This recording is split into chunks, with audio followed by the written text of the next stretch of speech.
So I grew up in Nairobi, and I think it's safe to say that for the most part, I led a relatively privileged life. So I'll focus on healthcare because that's what I do. So as far as I can remember, I've always had insurance under my parents' insurance cover, and it was very comprehensive. I mean, I would sneeze and my mom would rush me to the hospital. If I had an earache, I would go to the ENT. If my eyes were paining, we wouldn't even go to the general practitioner. We'd go straight to we'd skip all those steps and just go straight to the specialist.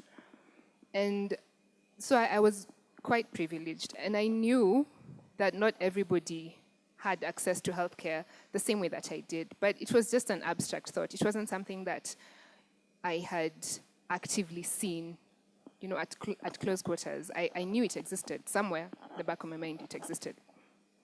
And things changed last year. So two things happened in no particular order. So first, I turned a certain 20-something, and my parents were like, "Okay, you're too old. Go find your own insurance cover." And I was like, "Okay, right. Where do I start?" And then the second was being posted to work in Isiolo. I had just graduated. I was a fresh doctor. I was ready for life, just so excited to go and work. And I actually chose to go work in Isiolo. Isiolo is a small semi-rural town. It's about 300 kilometers from Nairobi. And I wanted to work there because, like I said, I've grown up in Nairobi my whole life, and I just wanted something different. And so I got there, and the healthcare was drastically different from anything I had ever seen.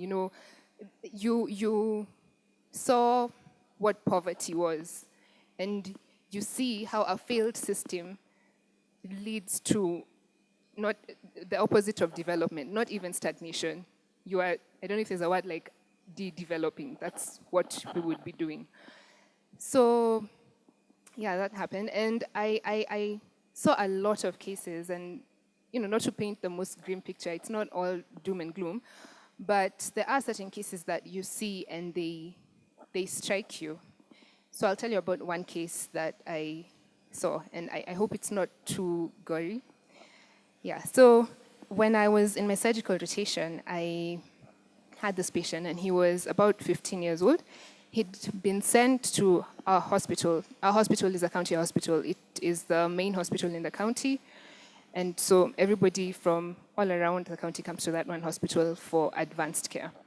So he came in, and he had a swelling around his knee for a while. And the primary healthcare worker who had seen him in his town referred him to be seen by the surgeon. Now we only have one surgeon in the county, one surgeon who serves around 300,000 people. So just to digress a bit, if this surgeon goes on leave, there is no surgeon in the county. There is no general surgeon. That means this surgeon cannot go on leave, or people don't get sick when he's on leave. One of the two has to happen. So he came, and we examined him, and we did the tests that we could do in our facility, and everything clinically pointed to cancer of the bone. Now, with cancers, you need a definitive diagnosis. You need someone to write a report that this is cancer. You cannot just tell somebody, "Oh, you have cancer, let's cut your leg off." That's not a wise thing to do. So the way forward for him would have been to do an amputation. And like I said, you can't, an amputation is a life-altering course of treatment. And so we had to get a definitive diagnosis. And so we tell them, this is what we need. And we don't have a pathology lab in my county. We don't have a pathology lab in the next county. So that meant that they had to send the sample from Isiolo to Nairobi. Now remember, that's 300 kilometers. And they had come from a town 300 kilometers from Isiolo. And so the family says, we cannot afford to send the sample. We have children to feed and clothe. We have a family to take care of. We have 5, 6 children. And you're telling us to spend all our money to get a diagnosis that may not even be. So they said they were going to go and come back with money. And so they left. Now, cancer doesn't wait. When it's come, it's come. It doesn't matter if you have money or if you don't have money. So around 2 months later, they came back. And they came back because he had gotten worse. And so the first time I saw him, he had lost weight, and he was he just looking horrible. His leg had swollen now completely. He couldn't even lift it up. And it looked, again, clinically, like it had spread. So we told the family what had happened, and they had some part of the money, and somehow they managed to raise the rest of the money. And so we sent the sample, and it was confirmed, but it was too late. It had spread to his lungs, it had spread to his bone. This is a 15-year-old boy. So then they asked, what is the way forward? At this point, normally when that happens, you try to take the course that will cause the patient the least amount of pain. And so we told them, okay, we could still amputate, but he still would not have that long to last. So to cut this story short, we amputated, and then he died 2 days after we amputated. And this, for me, was really sad, because he was 15. He had just started high school. He was a young life. The first time we saw him, was vibrant. And by the time he died, he, had lost life. He just kept saying, I am tired, let me just go. And for me, it was very shocking, because I had just come from a place where I said, if I sneezed, my mom rushed me to hospital. And this is a family that had to choose between feeding their other children and taking them to school and getting a diagnosis and treating the other child. And so universal health coverage ensures that that doesn't happen. For me, such cases are the reason that every single person, particularly in Kenya, needs to embrace universal health coverage, because what it does is it makes sure that everybody, all of us, can access the best care without suffering financial hardships. Now, random question. How many of us have been called to fundraise for somebody to get a transplant or pay for chemo or something? Yeah, everybody. It's abnormal, guys. It's not normal. That shouldn't happen. All of us, most of us actually, most Kenyans, are just a disease away from going into poverty. If today, at my 20-something years, now that I don't have insurance, if today I got cancer, I would have to, use up all my savings and call on my family and friends to help me pay those bills. I will have come from kind of middle class to poor. That's not sustainable. So health is an essential part of sustainable development, both at a personal level and at a national level. No person, no government can go on with an unhealthy nation, because healthcare is expensive. Healthcare is very expensive. Yeah, so for me, that's one case. There are many others that I could tell you, and there are many others that everybody has seen when you've been called to fundraise for whatever reason you've been called to fundraise. So universal health coverage has 6 essential pillars, which I'll run through. I hope I don't sound like a lecturer. So just wink at me if I do, and I'll stop. So the first pillar is an adequate, motivated, and well-remunerated workforce. That means you need more doctors, you need enough nurses, you need casual laborers, you need administrators, such that there is not one surgeon in a whole county. And that's just a general surgeon. So it's not normal to have a situation where if I have a brain issue, I have to leave Garissa or Moyale, which is 800 kilometers, to come and see the one neurosurgeon in the country here. It's unsustainable. So that's the first pillar. And you need to pay them properly. I will refer to this later. The second thing we need is services. So one of the other things that I've seen a lot is we get women who come from very far off to come and have a cesarean section. A theater is something that every hospital should have, every health facility. I shouldn't have to leave my locality to go and give birth somewhere else. Birth is a normal thing. Pregnancy is normal. It's something that we should get.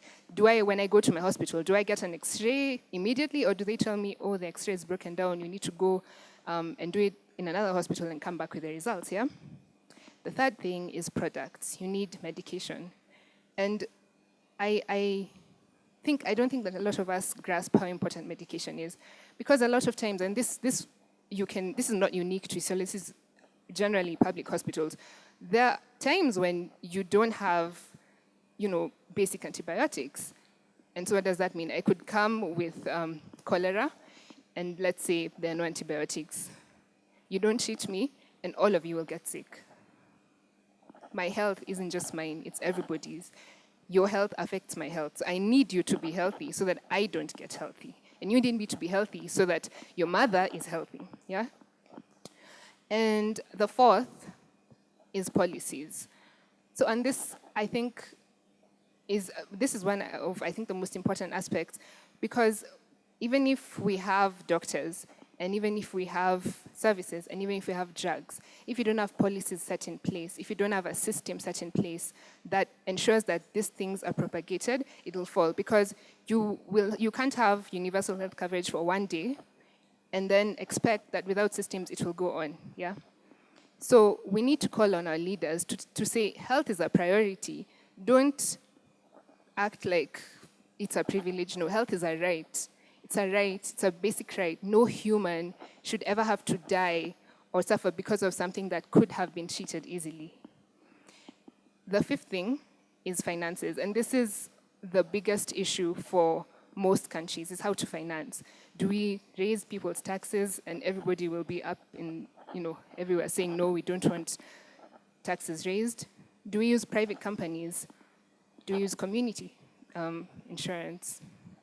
In Kenya, we use the National Health Insurance Fund, which I don't know how many of us know exists in our, in our formal employment. I didn't know until somebody pointed it out to me. But if you're formally employed, it's an automatic deduction. If you're not in formal employment or you're self-employed, it's not an automatic deduction, and so you need to go and make it. But the other reason that finances are a problem is because, especially in Kenya, for a very long time, a lot of people have been skeptical because we have had cases of corruption and poor accountability, and money just disappears. And so the general feeling is, why should I pay for money that is not even coming back to me? Why don't I just go and take care of myself? But what we don't realize, and what I said earlier, is that your health is not just yours. Everybody's health affects everybody's health. If I pay my contribution, it means that I am putting money into this sack, and so the government can use the money in this sack to put medication in Samburu. And so that woman in Samburu is well taken care of because of my contribution.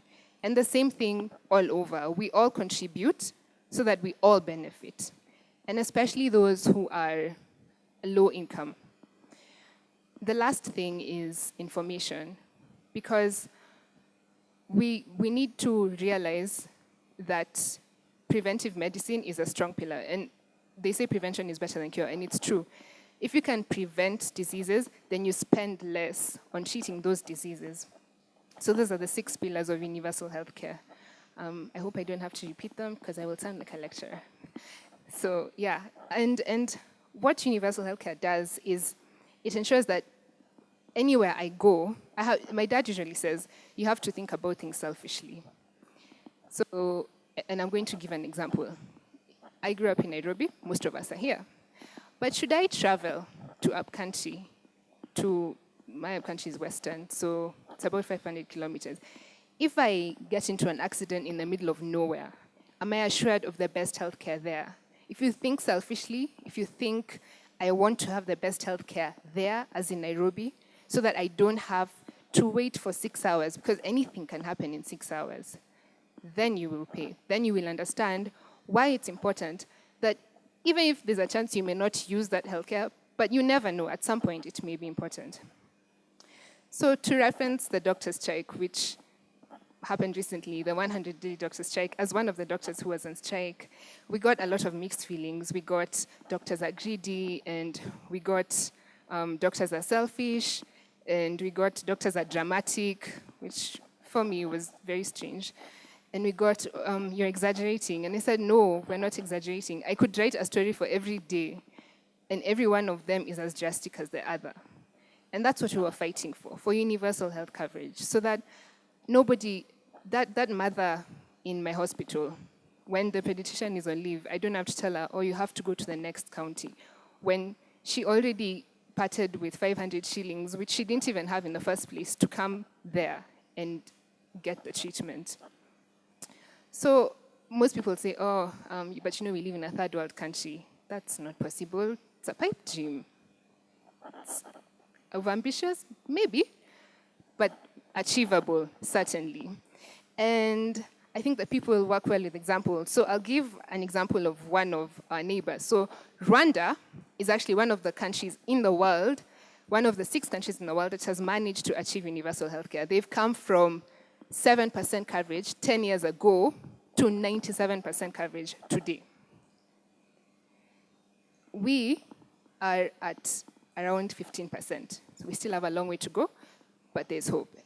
And what Rwanda did was they set up a system where most of the money is accounted for locally.